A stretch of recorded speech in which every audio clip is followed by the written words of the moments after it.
Hola de nuevo y bienvenidos a un nuevo vídeo de la historia de otros cuentos. Seguimos con los que estamos dedicando a la construcción del Estado liberal en España, el proceso de transformación desde una monarquía absoluta hasta una monarquía constitucional o liberal, con los diversos vaivenes políticos que tuvo todo el siglo XVIII.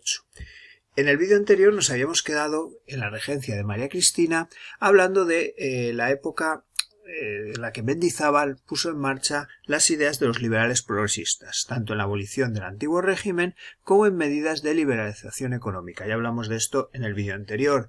También vimos que su medida estrella, la desamortización, es decir, la expropiación de tierras de la Iglesia para subastarlas después, tenía unos objetivos muy claros: conseguir recursos para el Estado a corto plazo para poder financiar el ejército liberal que estaba luchando contra los carlistas y para reducir la deuda pública. A medio plazo se esperaba que los nuevos propietarios explotaran mejor estas tierras y conseguir también un aumento de la producción de alimentos y una mejoría dentro de la economía del país. En tercer lugar, se buscaba crear una masa de propietarios que apoyaran al liberalismo frente al carlismo, ya que de triunfar los carlistas, todo este movimiento de expropiaciones, de desamortización, posiblemente daría marcha atrás.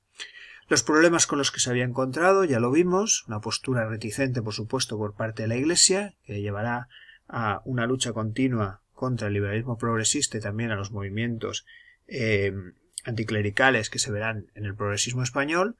Por otro lado, la reducción de los ingresos sobre lo esperado, no se va a recaudar tanto dinero porque al fin y al cabo se había creado un exceso de oferta, de repente había salido muchísima tierra a la venta, y esta tierra además había sido comprada sobre todo por aquellos que tenían dinero, no había sido parcelada y entregada a los trabajadores, a los campesinos, sino que se había convertido en propiedades privadas muchas veces de terratenientes que ahora aumentaron más sus propiedades con unas condiciones más duras para los campesinos de las que tenían antes bajo el control de la Iglesia. Se va a crear un problema de jornaleros sin tierra que va a ser muy importante en el desarrollo del siglo XIX, del siglo XX español. Ya veremos que se va a convertir en una fuerza clave a la hora de entender nuestra historia.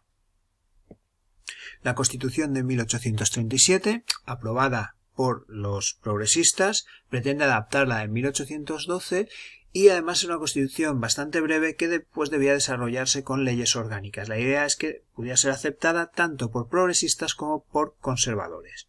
De hecho, veremos elementos progresistas: soberanía nacional, la declaración de derechos o la división de poderes, la confesionalidad del Estado, todo esto dentro de las ideas progresistas, pero también tenemos elementos conservadores como el poder de la corona, que tenía la capacidad de nombrar a los ministros, la existencia de una segunda cámara, el Senado, una cámara más conservadora, y el mantenimiento de la financiación del culto católico. Es decir, a pesar de la expropiación de las tierras, se reconocía que el Estado debía pagar el salario de los sacerdotes y el mantenimiento de los templos.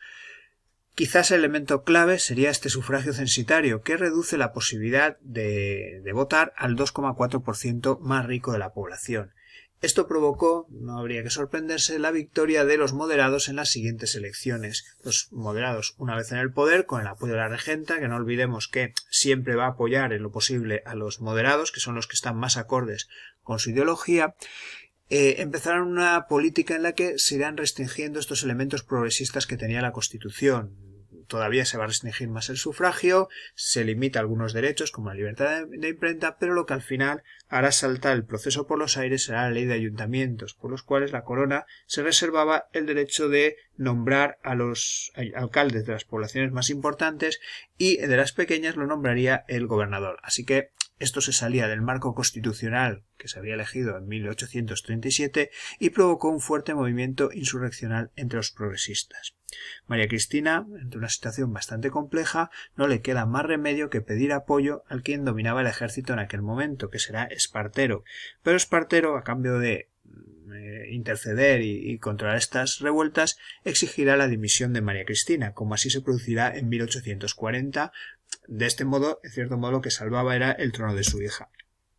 Espartero se convierte en el nuevo regente y estará en este cargo entre 1840 y 1843. Es un gobierno progresista, pero que poco a poco iremos viendo que va a tomar una serie de medidas que van a hacerlo impopular en algunos sectores. Por ejemplo, al apostar por el librecambismo, retirar los aranceles a la producción extranjera, sobre todo a las mercancías inglesas. Esto va a arruinar a la industria, especialmente a la industria catalana, la industria textil, que en aquel momento estaba empezando a surgir. También poco a poco Espartero irá cayendo en un autoritarismo, de una manera muy dictatorial, alejándose cada vez más de las cortes, del propio partido progresista y apoyándose sobre todo en una camarilla militar, antiguos veteranos de las guerras de la independencia americana, los ayacuchos, y esto hará que poco a poco su popularidad vaya en deprimento. Una serie de levantamientos en la ciudad de Barcelona, tanto de obreros del textil como de propietarios de las fábricas, provocará una reacción desmesurada por parte del gobierno que responderá con el bombardeo de la ciudad. Este bombardeo acabará de limar el prestigio de Espartero, que finalmente, en una conspiración llevada a cabo por los líderes del partido moderado, los generales Narváez y O'Donnell, acabarán con Espartero en el exilio. No se va a elegir a un nuevo regente, ni una nueva regenta, ni siquiera va a volver María Cristina, sino que se va a decidir la mayoría de edad de Isabel II, con una edad muy corta, con 13 años. Esto provoca una situación bastante complicada. Empieza lo que se llamará la década moderada. El hombre fuerte de este periodo será sobre todo el general Narváez, del partido moderado, y va a ser como una especie de parón en todo este proceso de cambio, este proceso revolucionario que se estaba viviendo en España. La década moderada, con un partido progresista en reconstrucción tras el exilio de Espartero, prácticamente inoperante, permitirá a los moderados llevar a cabo su programa. Una nueva constitución, la de 1845, recoge todos los principios del liberalismo moderado doctrinario: un sufragio censitario, una limitación de las libertades, especialmente las libertades colectivas, la soberanía compartida entre la corona y las cortes y la oficialidad del catolicismo en el Estado. Otras medidas que se tomaron en aquel momento, que nos hacen ver cómo se va creando este Estado liberal, es el refuerzo del centralismo administrativo, con las excepciones de los fueros de Navarra y de las provincias vascas, la reforma de Hacienda, la ley Mont-Santillán, que preconizaba una serie de contribuciones directas de las propiedades agrarias, la unificación legal con la promulgación del Código Penal y una primera ley de instrucción pública, la ley Moyano de 1857. También, como curiosidades, por ejemplo, la implantación del sistema métrico decimal en los pesos y las medidas. También muy importante para el desarrollo de acontecimientos futuros será la creación de la Guardia Civil en 1844, una policía adscrita al Ministerio de Defensa, es decir, al Ejército, y que en principio su oficio principal era procurar la seguridad en las zonas rurales. Junto con la Constitución, el otro gran documento que se va a firmar en esta época va a ser el concordato con la Santa Sede. Las relaciones con la Santa Sede entre el Estado español y la Santa Sede eran muy delicadas por dos motivos principales. La Iglesia se mostraba reticente al reconocimiento de Isabel como reina, guardándose la Carta del Carlismo, y por otro lado las desamortizaciones llevadas a cabo por Mendizábal habían provocado una ruptura que se había reflejado, por ejemplo, en la excomulgación de los políticos que habían llevado a cabo y de aquellos que habían comprado estas tierras. Para armonizar estas relaciones hay un acuerdo en el cual la Santa Sede acaba reconociendo a Isabel II, acepta las desamortizaciones llevadas a cabo hasta entonces, en realidad acepta hechos consumados, a decir verdad, mientras que el Estado, por su parte, lo que va a reconocer es el presupuesto de culto y clero, que se va a mantener el mantenimiento de la redundancia, de los sacerdotes y de los templos, el reconocimiento de la oficialidad del catolicismo y, sobre todo, muy importante, porque estos dos elementos estaban ya reconocidos en la Constitución, las competencias educativas de la Iglesia, que va a tener un gran poder a la hora de elaborar los contenidos y también el gran peso que van a tener las escuelas católicas en el conjunto del país.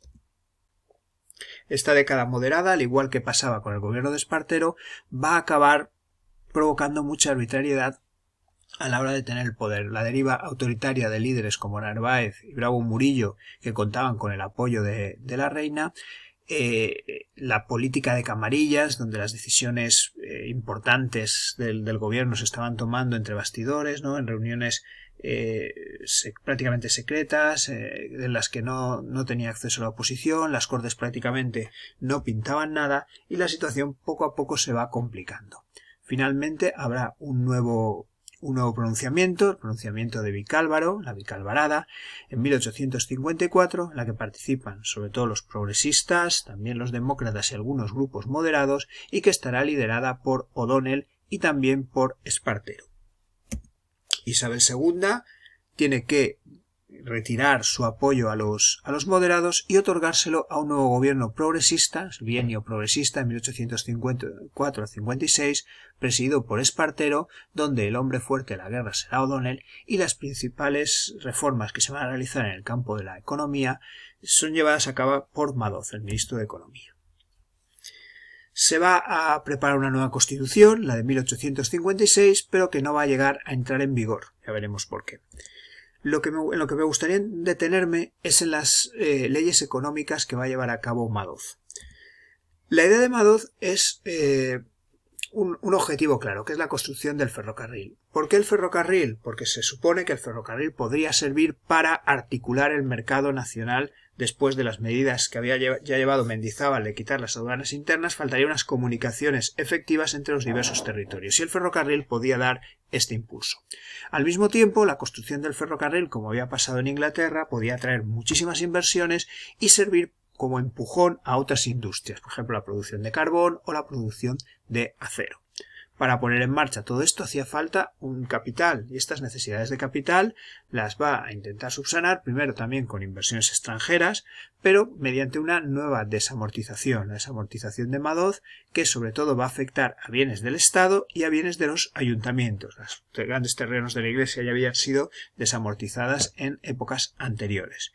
Y por otro lado, una ley de minas que va a permitir poner en explotación los recursos minerales que había en España, pero que eso se va a llevar a cabo sobre todo con contratas, con inversiones de empresas extranjeras. Estos serán los objetivos. Vamos a ver cómo este impulso del ferrocarril no va a tener el éxito esperado. Es verdad que se va a crear una gran red de ferrocarriles, pero no va a ser todo lo eficiente que se esperaba. Y por otro lado, al querer construir este ferrocarril de una manera más rápida y con inversiones extranjeras, tampoco va a servir de impulso para el resto de industrias del país. Así que nos encontramos con otra especie de oportunidad perdida para el desarrollo económico de España. Otras medidas importantes que se van a tomar durante el ministerio de Madoz, por ejemplo, reforestación de bosques, mejorar la red de carreteras, esto va muy en relación con lo que habíamos dicho del ferrocarril, la implantación del telégrafo y una serie de cambios legales para fomentar la economía. Por ejemplo, una nueva ley de banca, la creación de las sociedades por acciones o, como ya hemos comentado antes, la ley de minas con la posibilidad de inversiones extranjeras. Bueno, hasta aquí el vídeo de hoy. Seguiremos en el próximo con las transformaciones del siglo XIX en España.